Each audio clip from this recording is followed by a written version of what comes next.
नमस्कार। स्वागत है आप सबका कक्षा 10 की विज्ञान की कक्षा में, जिसमें आज हम पढ़ेंगे तत्वों का आवर्त वर्गीकरण। आवर्त वर्गीकरण बहुत ही आवश्यक है, ये रसायन विज्ञान का आधार है। यदि ये हमें अच्छे से समझ में आ गया तो रसायन विज्ञान में किस किस तत्वों का कैसे संयोग होगा, क्या रासायनिक अभिक्रिया होगी, ये समझना बहुत ही सरल हो जाता है। तो यदि हम अपने आसपास देखें तो सभी पदार्थ या तो तत्वों से मिलकर बने हैं, या मिश्रण है, या यौगिक है। मिश्रण और यौगिक भी तत्वों से मिलकर बने हुए हैं। तो तत्व क्या होते हैं? तत्व एक ही प्रकार के परमाणुओं से मिलकर बने हुए होते हैं। और आज कम से कम 118 तत्वों की जानकारी हो चुकी है। तो इस प्रकार तत्वों की संख्या बहुत अधिक हो गई है और हर तत्व को उसके गुणधर्म के साथ याद रखना बहुत ही मुश्किल काम होता है। तो इसीलिए तत्वों को सुव्यवस्थित ढंग से किसी क्रम में रखने को हम वर्गीकरण कहते हैं। तो तत्वों को वर्गीकृत किया गया। वर्गीकृत करने के लिए कई वैज्ञानिकों ने कई प्रयास किए। तो सबसे पहला प्रयास हुआ था, वो सबसे साधारण था कि तत्वों को धातु और अधातु दो क्लासेस में डिवाइड कर दिया जाए। तो इस प्रकार से उस समय जितने तत्व ज्ञात थे उनको बांट दिया गया और काफी सालों तक चलता रहा। लेकिन जैसे ही उपधातु यानी जिनमें धातुओं और अधातुओं दोनों के गुण पाए गए, उनसे परेशानी उत्पन्न हो गई कि उन्हें किस ग्रुप में रखा जाए। फिर उसके बाद और प्रयास किए गए और तब जर्मन वैज्ञानिक डोबरराइनर ने अपना त्रिक सिद्धांत दिया। इन्होंने समान रासायनिक गुणों वाले पदार्थों के तत्वों के तीन तत्वों के समूह बनाए और उनको बढ़ते परमाणु भार के क्रम में सजाया। और उन्होंने ये बताया कि जो बीच वाला परमाणु है, जो बीच वाला तत्व है, उसका परमाणु भार अपने किनारे दोनों ओर वाले तत्वों के परमाणु भार का औसत होता है। जैसे लिथियम, सोडियम, पोटेशियम। इसी तरह क्लोरीन, ब्रोमीन और आयोडीन। तो ब्रोमीन का जो परमाणु भार है वो इन दोनों को जोड़ दिया जाए और 2 से भाग कर दिया जाए तो अप्रोक्सीमेटली उसके बराबर पाया गया। तो डोबेनियर का त्रिक सिद्धांत काफी हद तक तत्वों को किसी तरह वर्गीकृत करने में सफल रहा। जितने तत्व उस समय ज्ञात थे उस प्रकार हो गए, परंतु जैसे ही और तत्वों की खोज हुई तो इस प्रकार उनको समान रासायनिक गुणों के आधार पर 3 के ग्रुप में रखना मुश्किल होता गया।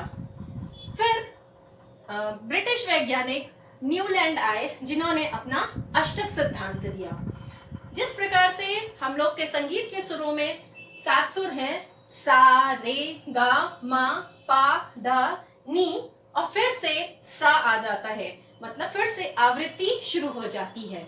तो उन्होंने जितने तत्व उस समय उन्हें ज्ञात थे उनको बढ़ते परमाणु भार के क्रम में रख लिया और ये पाया कि 7 के बाद 8वां जो है तत्व जस्ट अपने से पहले वाले तत्व से गुणों में काफी समान पाया।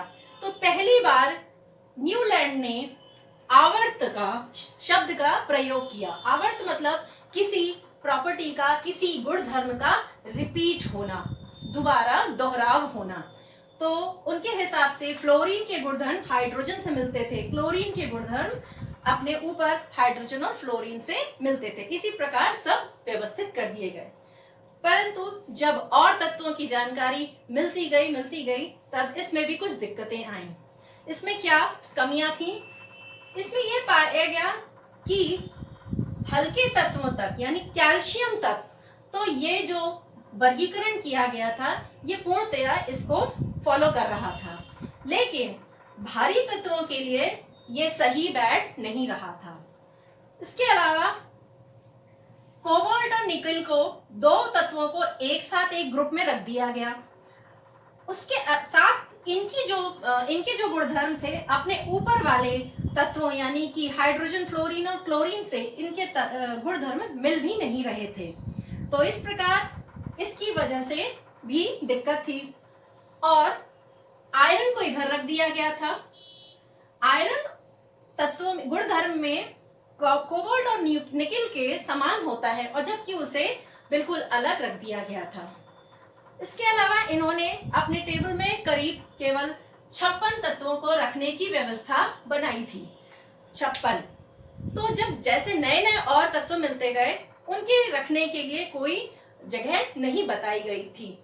तो इस प्रकार न्यूलैंड का अष्टक सिद्धांत केवल हल्के तत्वों के लिए ठीक से लागू हो पाया, किंतु भारी तत्वों के लिए यह ठीक से लागू नहीं हो सका और इसे छोड़ा गया। मेंडेलीव एक रूसी वैज्ञानिक थे जिन्होंने अपने समय में ज्ञात 63 तत्वों को परमाणु भार के क्रम में सजाया, और फिर उन्होंने ये पाया कि एक निश्चित अंतर के बाद समान गुणों वाले तत्वों की पुनरावृत्ति हो जा रही है। तो इस आधार पर उन्होंने अपना एक आवर्त नियम दिया। उनका नियम ये था कि तत्वों के भौतिक एवं रासायनिक गुण उनके परमाणु भारों के आवर्ती फलन होते हैं। अर्थात जब बढ़ते परमाणु भार के क्रम में तत्वों को लगा दिया जाए तो एक निश्चित अंतराल के बाद तत्व की जो गुणधर्म है अपने से पहले वाले तत्वों से मिलने लगते हैं, उनके समान होते हैं। तो इस प्रकार उन्होंने अपनी एक आवर्त सारणी तैयार करी, जिसको हम लोग मेंडेलीव की आवर्त सारणी के नाम से जानते हैं। मेंडेलीव की आवर्त सारणी में 8 ऊर्ध्वाधर कॉलम है जिनको कि समूह कहा गया, और इन समूहों में भी उप समूह किए गए। उप समूहों के नाम रखे गए ए और बी। इनकी सारणी में 7 36 पंक्तियां हैं। इनको आवर्त कहा गया।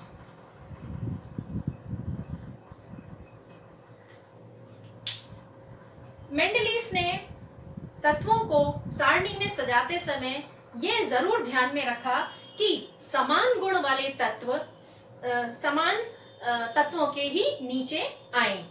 ऐसे में जिनके गुण समान नहीं थे उनके लिए जगह छोड़ दी गई, जिनके समान नहीं मिल रहे थे वहां जगह छोड़ दी गई।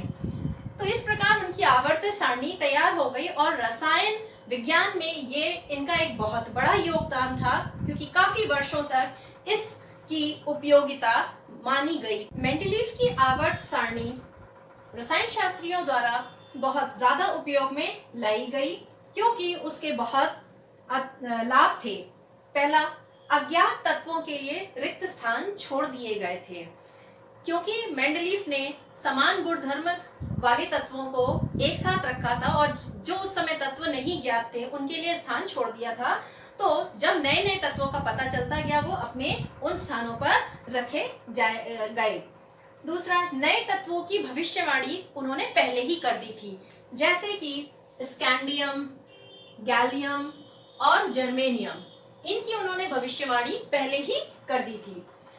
परमाणु भारों में संशोधन किया जा सका। जिनके परमाणु भारों में कुछ संशय था उनका इस सारणी के मदद से संशोधन किया गया, जैसे बेरिलियम के परमाणु भार में, सोना और प्लैटिनम, इनके परमाणु भारों में बाद में संशोधन किया गया।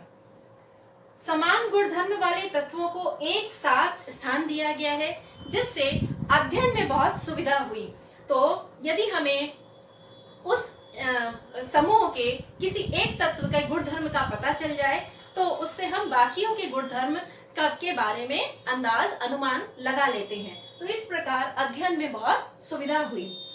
उस वक्त तक निष्क्रिय गैसों की जानकारी नहीं थी, परंतु जैसे जैसे धीरे धीरे हीलियम, नियॉन, आर्गन जैसी निष्क्रिय गैसें पता चलती गईं, फिर उनके लिए एक नया स्थान उनको दे दिया गया, उनके लिए एक नया समूह बना दिया गया। तो इस प्रकार मेंडेलीव की जो आवर्त सारणी थी ये एक सबसे आधार का काम किया इसने अन्य आने वाली सारणियों का, और इसने रसायन विज्ञान में मेंडेलीव की आवर्त सारणी का बहुत बड़ा योगदान है। मेंडेलीव की आवर्त सारणी में निम्न कमियां पाई गईं। परमाणु भारों के क्रम में परिवर्तन, अर्थात उनकी सारणी में कुछ तत्व ऐसे रख गए थे कि अधिक परमाणु भार वाले पहले थे और कम परमाणु भार वाले बाद में थे।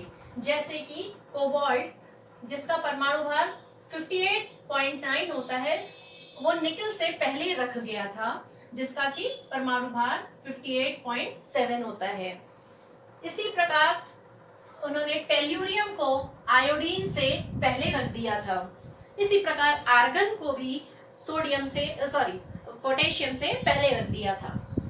तो इस प्रकार से परमाणु भारों में अंतर आ रहा था जबकि उनके गुण समान थे। समस्थानिकों की स्थिति स्पष्ट नहीं कर पाए थे। समस्थानिक क्या होते हैं? वे एक ही तत्व के वे परमाणु जिनके परमाणु क्रमांक समान होते हैं लेकिन परमाणु भार अलग अलग होते हैं।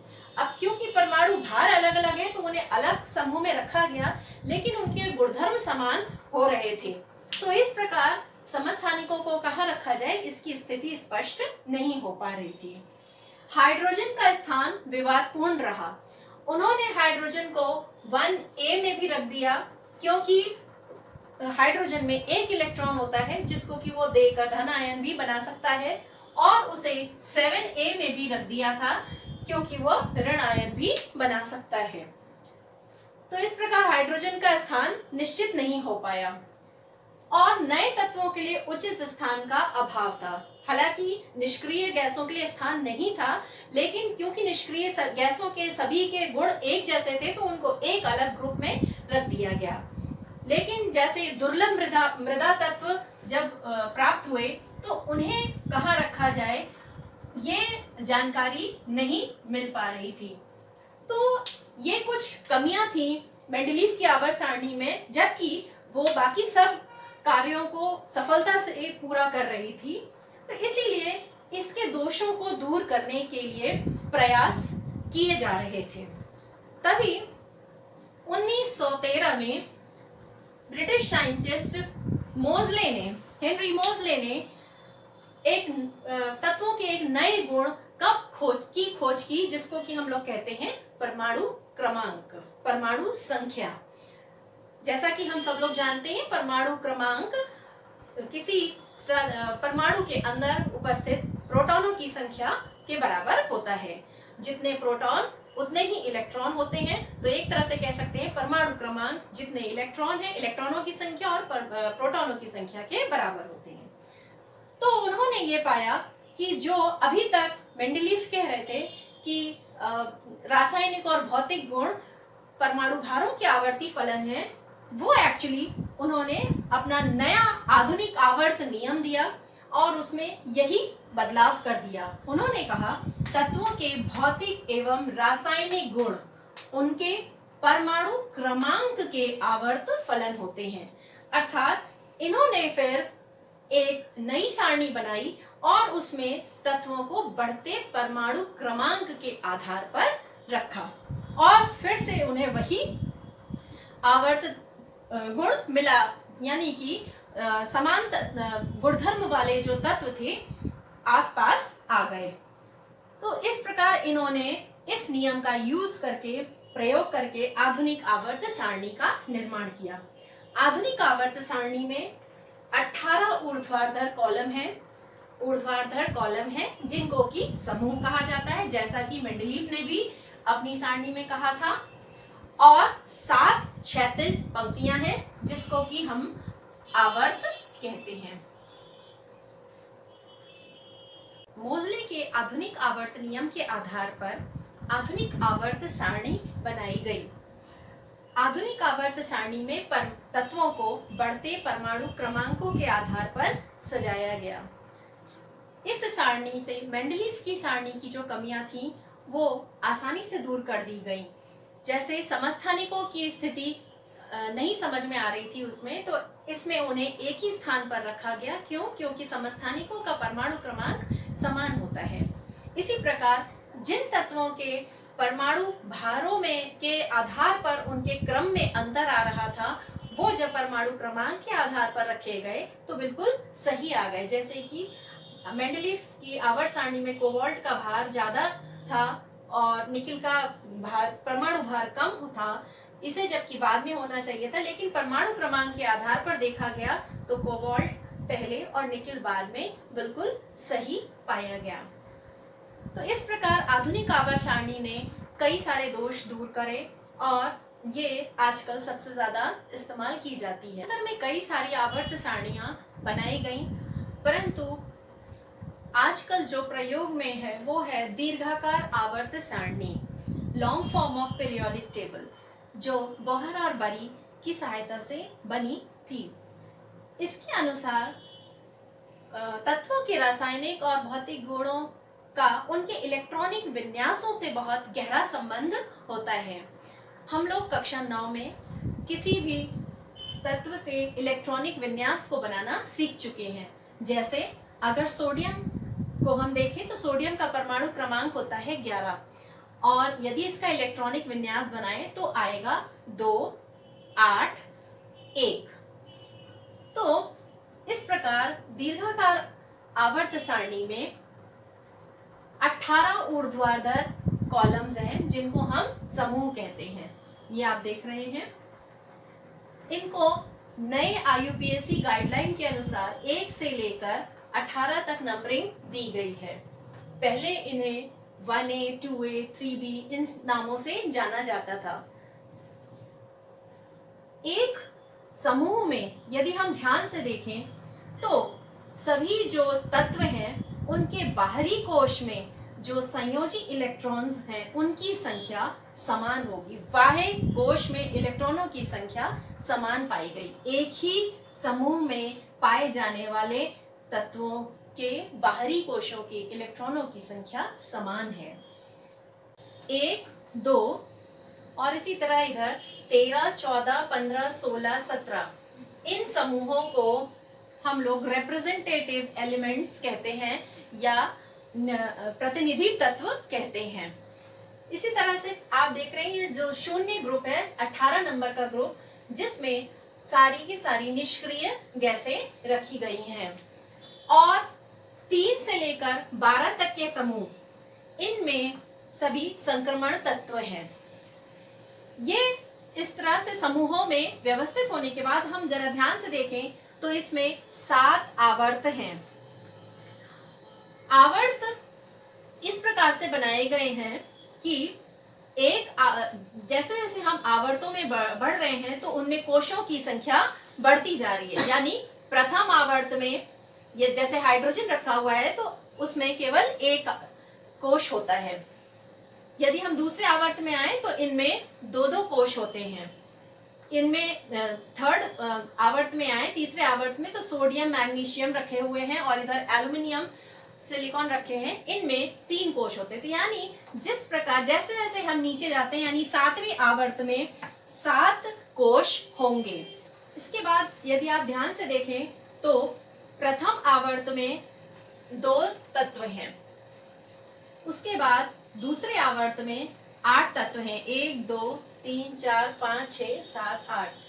तीसरे में भी 8 तत्व हैं, तो इन्हें हम लघु आवर्त कहते हैं।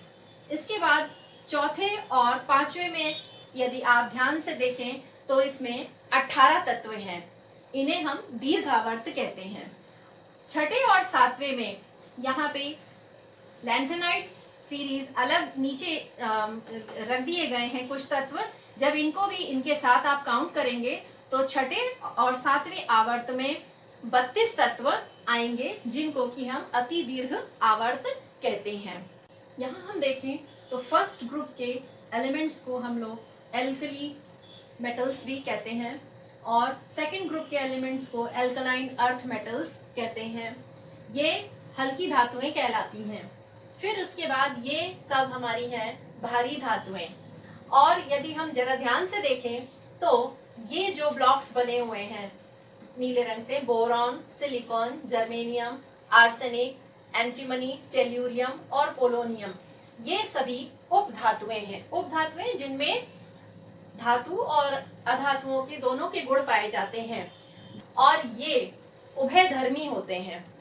तो इसके बाद उपधातु के बाद हम अंतिम ग्रुप है, इसमें सिर्फ गैसें हैं।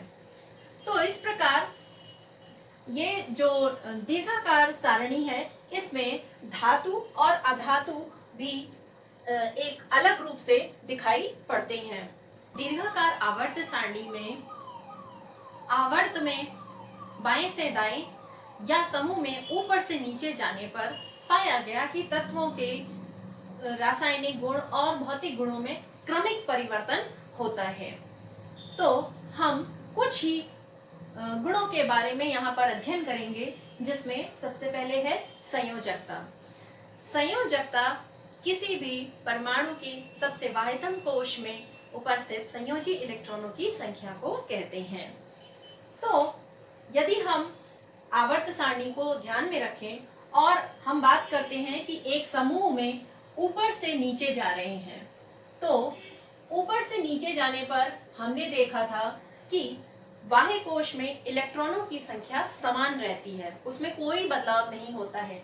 तो इसलिए ऊपर से नीचे जाने पर संयोजकता में भी कोई बदलाव नहीं होएगा, यानी संयोजकता समान रहेगी। परंतु जब हम आवर्त में बाएं से दाएं जाएंगे, आवर्त में बाएं से दाएं जाने पर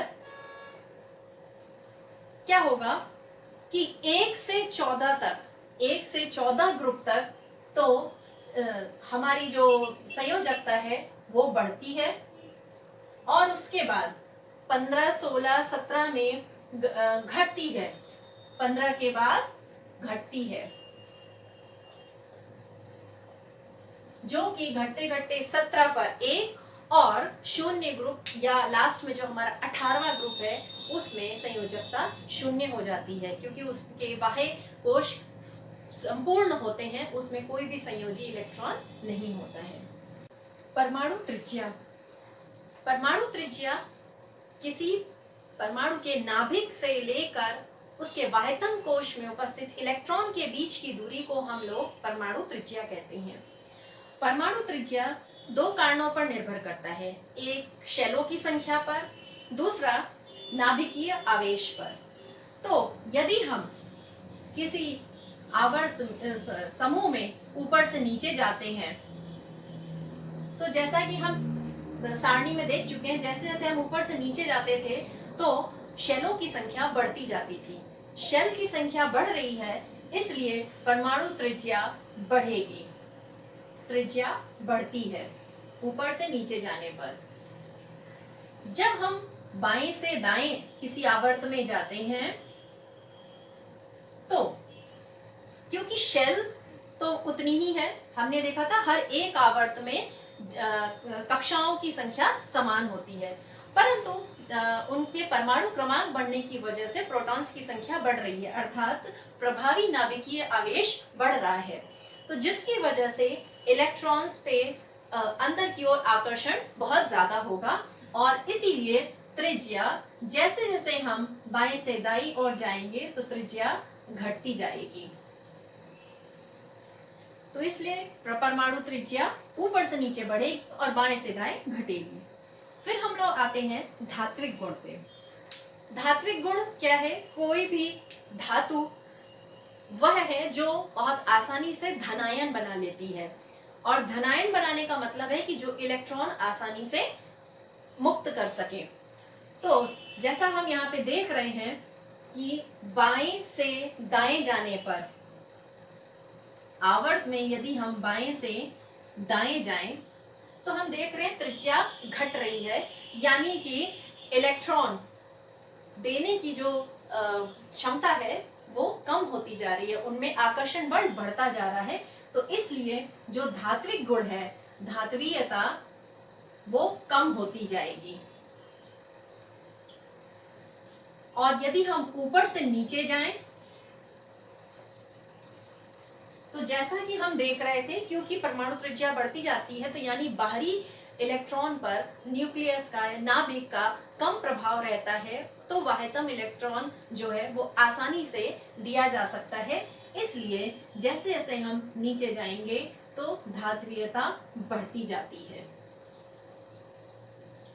तो आप अगर सारणी को ध्यान से देखें तो आपने वैसे भी देखा था, बाएं साइड सारे धातु थे और उधर उपधातु के बाद दाहिने साइड पे सारे उपधातु थे, और ऊपर से नीचे भी धातु का जो धात्विक गुण है वो बढ़ता जाता है। आध्यात्मिक गुण।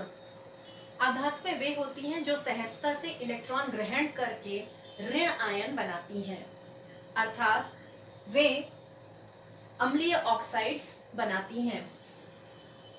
तो आवर्त में बाएं से दाएं जाने पर हम देखते हैं क्योंकि धात्वियता कम हो रही है, अर्थात हम ये मान सकते हैं कि अधात्वियता यानी इलेक्ट्रॉन ग्रहण करने की क्षमता बढ़ती जाती है, तो इसीलिए अम्लीय शक्ति बढ़ती है।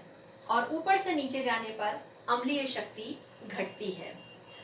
तो इस प्रकार हम ये देखते हैं कि सभी रासायनिक और भौतिक गुणों में क्रमिक परिवर्तन दिखाई पड़ता है। तो दीर्घाकार आवर्त सारणी से तत्वों के रासायनिक और भौतिक गुणों के अध्ययन में सरलता हो जाती है, क्योंकि एक समान गुण वाले तत्वों को एक ही समूह में रखा गया है।